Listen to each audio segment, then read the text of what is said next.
worship team and choir. Wasn't the worship great? It usually is, but you can just sense the presence of God is here.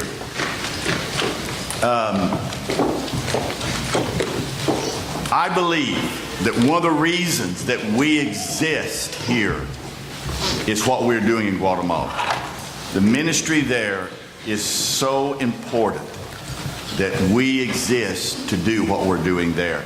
And so thank you, Jason, for sharing that. And we, just to let you know, we have spots open this summer on trips. If you would like to go and be a part of that mission and see what God is doing there, you can go. We have spots open. So I hope you pray about that, about supporting it, about going, because once you go, you get it, and you're hooked for life. You understand what God is doing. That's exciting. We are in a new series called Opening the Door to God's Grace. We're going to open the door to God's grace. But too often, we who are Christ followers, we turn our following Christ into a religion. And religion closes the door to God's grace. And so we're going to look at how we can open the door to God's grace. Last 2 days, I have spent in Selma, Alabama, as a track official at the 1 to 3A track championships. And, I'm usually a mild, meek-mannered, compassionate person. But you give me a badge and a book of rules, and I turn into a beast. I'm looking for somebody to disqualify. And if you don't meet the rules, you are out. It gives me a sense of power. I'm in charge, And so I was looking for somebody to DQ. Who can I pick? This book is full of rules, minute, detailed rules of covering every aspect of the track meet, and I'm going to find some way that I can kick you out because I have that power. And so what I'm going to do is I'm going to give you a couple of situations and ask you how you would have handled them. The event has already started. And a girl comes up and she said, "I'm sorry, I did not hear the announcement that the 3 calls for my event, and I'm just getting here. Can I come into the event and participate?" She hadn't checked in yet. What should I do? The rules say she cannot. But do I allow her to participate? She's a senior, her last year, last chance that she'll ever get to participate in track. What do I do? Okay? Now, how many of you would say, let her participate? Raise your hand. How many of you say a rule is a rule is a rule? Too bad. She is out. Raise your hand. Okay. Second scenario.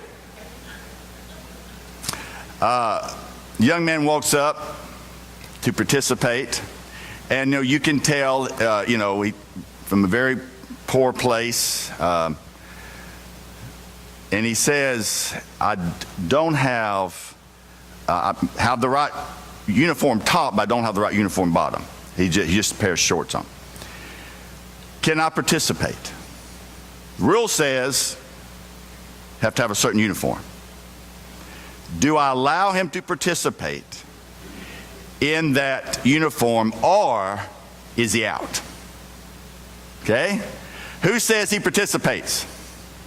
Who says he's out? Okay. What we have just discovered is this. Yes? What? No. Good question, though. Good question. No. Our team was ready. Our team was ready. They did it right. He just happened to have a picture of my 3 javelin throwers up there that went 1, 2, and 4 in state. Just happened to have that picture up there. So proud of my guys. They did great. we've just seen something that is interesting to me, is that personality-wise, there are rule breakers and rule keepers.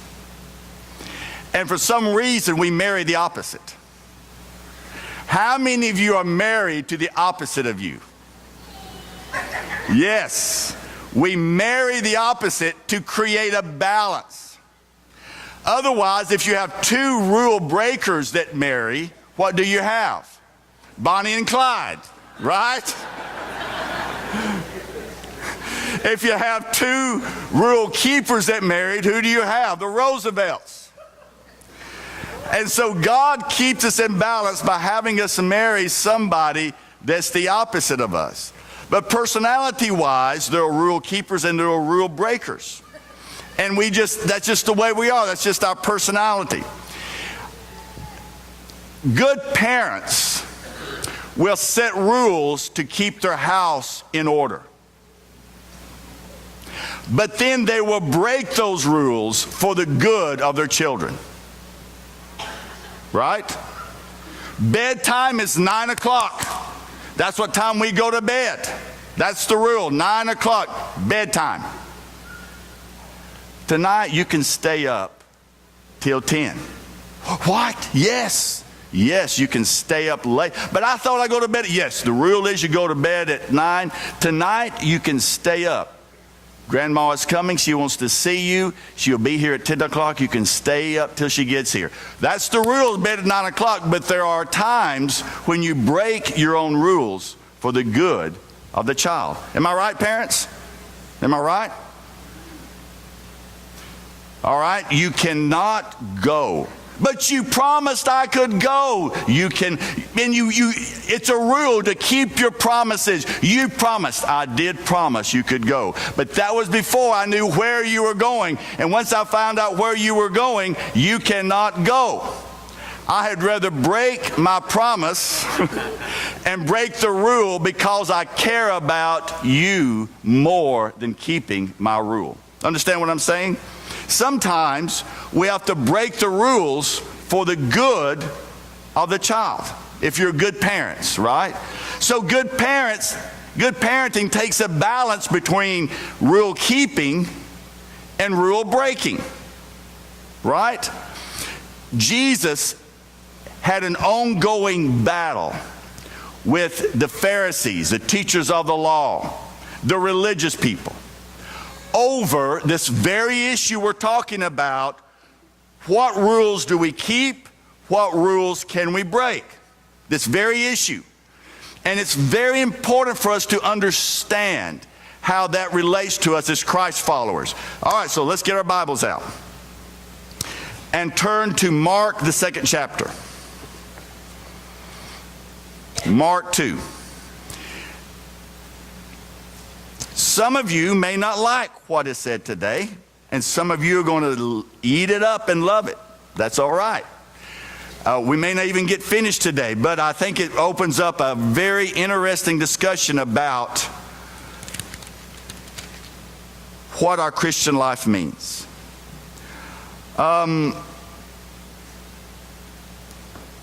Let's start with Mark 2, verse 18. Now, John's disciples and the Pharisees were fasting. Fasting is a spiritual discipline that people do for various reasons, but one of the reasons is an example or a way of practicing their religion. They fast, they go without food. And so who is fasting? John's disciples, John the Baptist, he's a good guy, right? And the Pharisees, they're fasting. They're going through this period, this spiritual discipline of not eating in order to accomplish something in their religious life. Some people came and asked Jesus, how is it that John's disciples and the disciples of the Pharisees are fasting, but yours are not? Jesus, all the religious people are doing this spiritual discipline, going without food, but you're over here eating. You're not doing what everybody else is doing. Why is that? Why are you not participating in this, Jesus? Why are your disciples not keeping the rules about spiritual discipline, about fasting? Why are you not doing this? Now, and we're going to look at two other stories where Jesus broke the rules. Now, interesting question is this. Was Jesus the Son of God? Yes, we believe that. We also believe that Jesus was without sin, right? That he in no way at any time disobeyed God. In no way, at no time did he do the wrong thing. In other words, he always did what was right. And not only that, that we believe that Jesus represented who? Who was Jesus' manifestation of? God himself. And so, somebody's wrong. Either the Pharisees are wrong in their rule keeping, or Jesus is wrong in his rule breaking. Because both of them can't be right. And if Jesus represents God and he didn't sin, how is it possible that he could break the rules and not sin? So apparently there's something wrong with what? The rules, right? There's something wrong here. Because Jesus broke the rules, and yet he was the Son of God. He was without sin. He was a manifestation of God. So we have to understand then that the Pharisees and the teachers of the law, the religious people, must have a mistaken understanding or the wrong interpretation of what it means to live for God. Because they were trying to do the right thing, were they not? Were they trying to do what they felt God wanted them to do? They were trying to do that. But somebody's wrong here, right? Either the Pharisees are wrong or Jesus is wrong. And so we would say that the Pharisees are wrong in how they interpreted the rules. But we're going to get into that. Okay, let's see what happened.